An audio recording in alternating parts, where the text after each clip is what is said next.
Let's go over how to install the WOOX 47 short handguard on your AK pattern rifle. Before you get started working on any firearm, you do want to make sure the firearm itself as well as the immediate area is clear of any ammunition.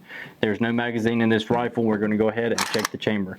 Now that we've confirmed that it is clear, we can move forward with the installation. First thing you're going to do on your rifle is go ahead and remove the dust cover. To do so, you're just going to push in on this rear detent, and the dust cover will hinge up out of the way. Set that to the side. Now we can remove the recoil spring, so push forward on it, pick up, and it will slide right out of the rear. Now that that's done, we can go ahead and remove the entire piston assembly out of the rifle. The AK handguard is split to two parts. So you've got your upper and your lower. We're going to go ahead and remove the upper handguard. To do that, you're just going to look on the side of your rear sight, and there will be a retention lever. So just go ahead and pick up on that, and that will unlock your gas tube as well as your upper handguard. So just go ahead and hinge that up out of the way. Set that to the side because we'll need that in just a moment to reinstall the WOOX 47 upper handguard. We're going to do the lower handguard first. To do that, you've just got a small detent right here that we need to pick up out of the way. It helps to have something like a small flathead screwdriver. So we're just going to take our screwdriver and pick up on that retention lever and push that out of the way. Once that's out of the way, then your retaining cap should go ahead and pop off, or just you can go ahead and slide it out of the way. Now your factory handguard can pivot out of the way and pop out of the receiver. Set that to the side in case you need it later. Now we're going to take our WOOX 47 lower handguard, and I do want to make mention that there may be some minor fitting required, typically right here on the piece that runs into the receiver itself. I've already went ahead and filed down just the little bit of the finish just to fit it to my particular rifle, but every rifle is going to be just a little bit different. To install it, we're just going to take that rear tang and insert that into the receiver.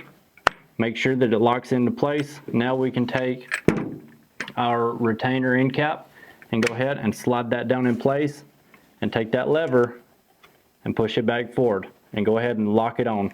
Now if you can't do it by finger, which I can on this one, then you can just take a small rubber or polymer mallet and just tap that into place to make sure that it locks up securely.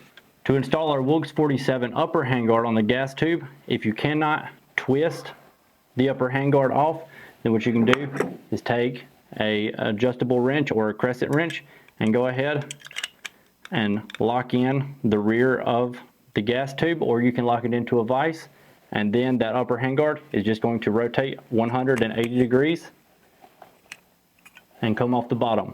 Now we can take our WOOX 47 upper handguard and go ahead and reinsert that onto the bottom of the gas tube, and then rotate 180 degrees. And now that's installed. So let's go ahead and reassemble the rifle. To reassemble the rifle, we're going to start by taking our gas block with the WOOX 47 upper handguard installed. You go ahead and insert the front of it onto the gas block, get the rear of it lined up in its notch on the rear sight, pick up the detent lever, and the gas tube should just drop right in place, and go ahead and lock it in by pushing that detent lever to the second notch. Now what we can do is take our piston assembly, go ahead and reinsert that into the rifle, push it forward, take our recoil spring, insert that, push it forward and down, and make sure that it locks into the dovetail in the rear of the rifle. Now we can take our dust cover, go ahead and reinstall that. So put in the front, hinge it down, and make sure that the detent does pop out of the rear to make sure that it is secured and locked up. Now that that's done, your WOOX 47 short handguard is installed.